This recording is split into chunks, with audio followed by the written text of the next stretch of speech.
안녕하세요. 들어오는 주일은 이수건 목사님께서 다시 고린도후서로 주일 말씀을 전해 주시기에 오늘 목장 성경 공부는 고린도후서 2장 12절에서 3장 3절까지 함께 보도록 하겠습니다. 12절, 13절은 바울의 상황과 심리적 상태를 알 수 있는 듯합니다. 12절, 내가 그리스도의 복음을 전하려고 드로아에 갔을 때 주님께서 내게 거기에서 일할 수 있는 길을 열어주셨다. 그러나 나는 내 형제 디도를 만나지 못하여 마음이 편하지 않아서 그들과 작별하고 마케도니아로 갔습니다. 여기서 나오는 드로아는 지금은 폐허가 되었지만 터키에 있는 바울이 전도 여행할 때 방문했던 장소이며 로마인들에게는 트로이 목마의 이야기가 나오는 곳으로 로마 식민지 중에서 중요한 곳이었습니다. 그래서 사도 바울은 그 드로아를 선교적으로 중요한 곳으로 생각해서 사역을 했던 것 같습니다. 그런데 사도 바울은 그 드로아에서 디도를 만나려고 했는데 만나지 못한 것을 알 수 있습니다. 본문에서 바울은 디도를 형제 디도로 표현하였고 바울이 쓴 디도서에서는 진실한 아들이라고 디도서 1장 4절에 표현하면서 바울에게 디모데 못지않게 중요한 제자였던 것을 알 수 있습니다. 그런 디도를 드로아에서 만나지 못했으며 이를 사도 바울은 마음이 편하지 않았다라고 표현하고 있습니다. 고린도후서에서 계속해서 디도와의 사역이 나오는데 디도는 고린도 교회에 일어났던 문제들에 대해서 바울이 쓴 서신서를 전달하며 중재했던 사람이었습니다. 사도 바울이 그런 디도를 만날 수 없어서 그래서 고린도 교회의 상황을 듣지 못하여 마음이 편하지 않았던 것 같습니다. 그래서 사도 바울은 드로아를 떠나 마케도니아로 갑니다. 마케도니아는 지금의 그리스 북부 지역을 말하며 고린도 교회는 그리스 남쪽 지역에 위치하고 있었습니다. 그런 슬픈 마음이 있는 사도 바울은 다음 14절에 그러나라고 시작하면서 슬프지만 하나님께 감사하는 것을 볼 수 있습니다. 14절 그러나 그리스도의 개선 행렬에 언제나 우리를 참가시키시고 그리스도를 아는 지식의 향기를 어디에서나 우리를 통하여 풍기게 하시는 하나님께 감사를 드립니다. 여기서 우리는 바울의 두 가지 감사 제목을 찾을 수 있습니다. 첫째가 그리스도의 개선 행렬에 언제나 우리를 참가시켜 주신 것이고 두 번째가 그리스도를 아는 지식의 향기를 어디에서나 우리를 통하여 풍기게 하신 것입니다. 여기에서 개선 행렬은 승리를 말하는 것으로 사도 바울이 그 당시 자연스럽게 볼 수 있는 전쟁에서 승리하여 돌아오는 로마 장군의 개선 행렬을 묘사하고 있습니다. 그 개선 행렬에 전쟁에서 이기고 돌아오는 길에 전리품도 함께 가지고 옵니다. 그 전리품에는 전쟁에서 패배한 포로와 노예가 있을 것입니다. 그리고 그 개선 행렬에 음악 소리와 갖가지 향을 피우게 됩니다. 그래서 그 향기는 전쟁에 승리하여 돌아오는 군사와 그 백성에게는 기쁨의 생명의 향기가 될 것이고 포로와 노예에게는 죽음의 냄새가 될 것입니다. 그것을 사도 바울은 15절에서 16절에 다음과 같이 표현하고 있습니다. 15절 우리는 구원을 얻는 사람들 가운데서나 멸망을 당하는 사람들 가운데서나 하나님께 바치는 그리스도의 향기입니다. 그러나 멸망을 당하는 사람들에게는 죽음에 이르게 하는 죽음의 냄새가 되고 구원을 얻는 사람에게는 생명에 이르게 하는 생명의 향기가 됩니다. 다시 말해서 사도 바울은 그리스도와 함께하는 것은 언제나 결국에는 개선, 즉 승리 행렬에 있다라는 것을 감사합니다. 이를 어떤 목사님은 다음과 같이 표현하였습니다. 녹화된 야구 경기에서 이미 경기 결과에 이겼다는 사실을 알고 우리가 40세이면 4회를, 50세이면 5회의 경기를 하고 있는 것과 같다라고 이야기하면서 하지만 마지막 경기 결과는 언제나 예수님과 함께하는 승리의 삶이다라고 말씀하셨습니다. 즉 이미 그리스도께서 이긴 경기를 우리는 지금 뛰고 있는 것입니다. 두 번째로 사도 바울이 하나님께 감사하는 것은 우리를 어느 곳에서나 나 자신의 향기를 내뿜는 것이 아니라 우리의 일상의 삶을 통해 그리스도의 향기를 풍기게 하시는 하나님께 감사하다라고 표현하고 있습니다. 여기서 사도 바울은 구체적으로 그 향기를 그리스도를 아는 지식의 향기라고 표현하고 있습니다. 사도 바울은 이 그리스도를 아는 지식을 고린도후서 4장 6절에 다음과 같이 표현하고 있습니다. 고린도후서 4장 6절 어둠 속에 빛이 비치라 하고 말씀하신 하나님께서 우리의 마음속을 비추셔서 예수 그리스도의 얼굴에 나타난 하나님의 영광을 아는 지식의 빛을 우리에게 주셨습니다. 또 호세아 선지자는 다음과 같이 말씀하고 있습니다. 호세아서 4장 1절 호세아서 4장 1절 이스라엘 자손아 주님의 말씀을 들으라. 주님께서 이 땅의 주민들과 변론하신다. 이 땅에는 진실도 없고 사랑도 없고 하나님을 아는 지식도 없다.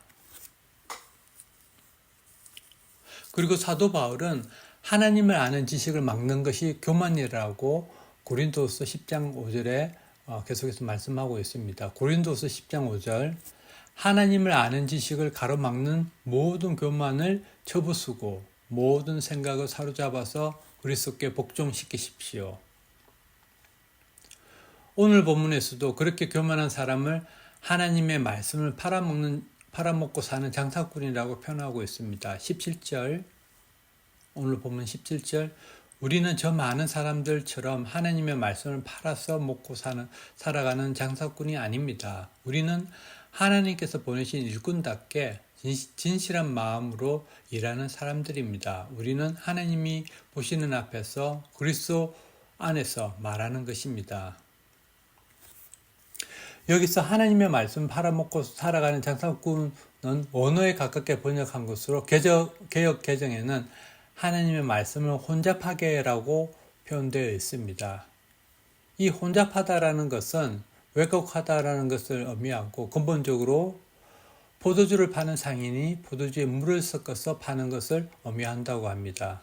그렇게 그리스도의 복음을 희석하고 변질시키는 사람들이 그 당시에도 있었고 사도 바울은 저 많은 사람들처럼 애써 보는 것 같이 적지 않은 사람들이 하나님 말씀을 팔아먹고 살아가는 장사꾼들이었던 것을 알 수 있습니다.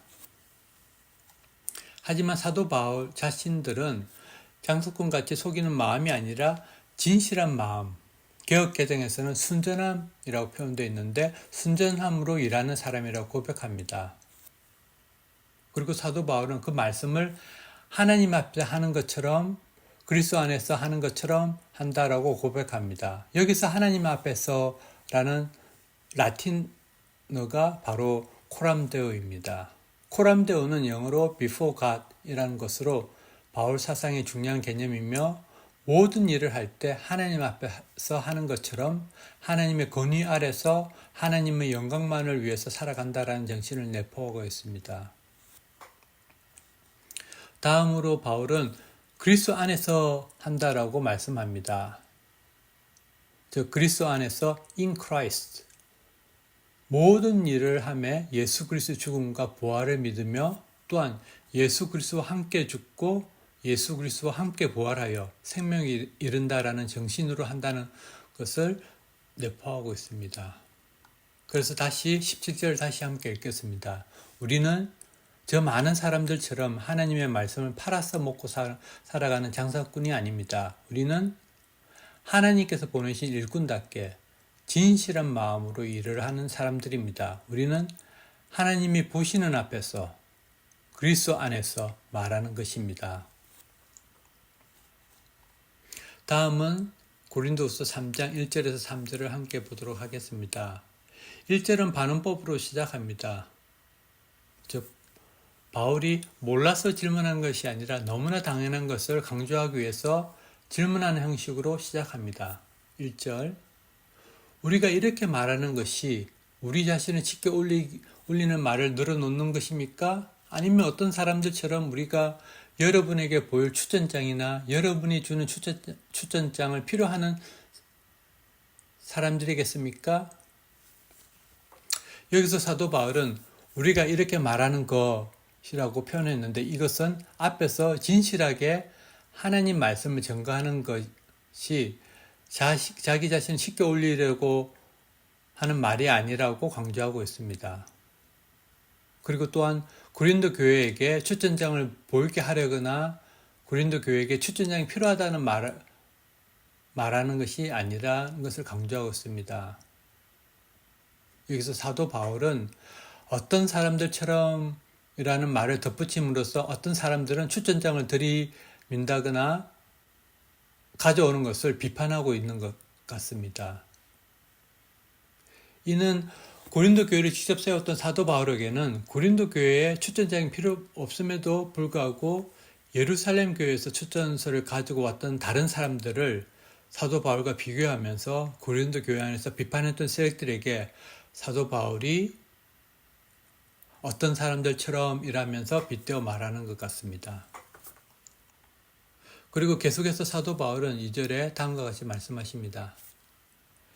여러분이야말로 우리를 청구하는 추천장입니다. 그것은 우리 마음에 적혀 있습니다. 모든 사람이 그것을 알고 읽습니다. 사도 바울은 말합니다. 고린도 교회 자체, 즉 고린도 교회 존재 자체가 바울에게 있어서 그 무엇과도 비교할 수 없는 추천장이라고 이야기하고 있습니다. 이를 사도 바울은 이미 고린도전서 이전의 편지에서 다음과 같이 표현하고 있습니다. 고린도전서 9장 2절. 다른 사람들에게는 내가 사도가 아닐지 몰라도 여러분에게는 사도입니다. 여러분은 주님 안에서 나의 사도직을 보증하는 표입니다. 계속해서 사도 바울은 본문 3절에 다음과 같이 말씀합니다. 3절. 여러분은 분명히 그리스도께서 쓰신 편지입니다. 우리는 그것을 작성하는 데 봉사하였습니다. 그것은 목물로 쓴 것이 아니라 살아계신 하나님의 영으로 쓴 것이요 돌판에 쓴 것이 아니라 가슴판에 쓴 것입니다. 사도 바울은 지금까지 언급된 추천장을 여기에서 편지로 표현하고 있습니다.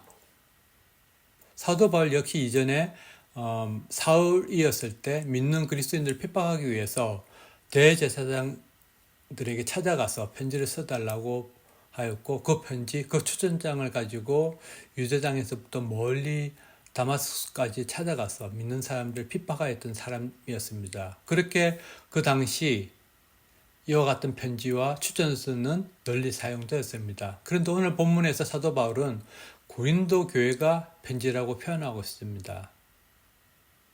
그것도 그리스도께서 쓰신 편지라고 표현하고 있습니다. 그리고 사도 바울 일행은 그 그리스도의 편지를 쓰는데 봉사했을 뿐이라고 표현하고 있습니다. 그리고 사도 바울은 덧붙여서 그 편지가 먹물로 쓴 것이 아니라 하나님의 영으로 써졌다고 말씀하십니다. 그리고 그 편지는 돌판에 쓴 것이 아니라 가슴판에 쓴 것이라고 말씀합니다.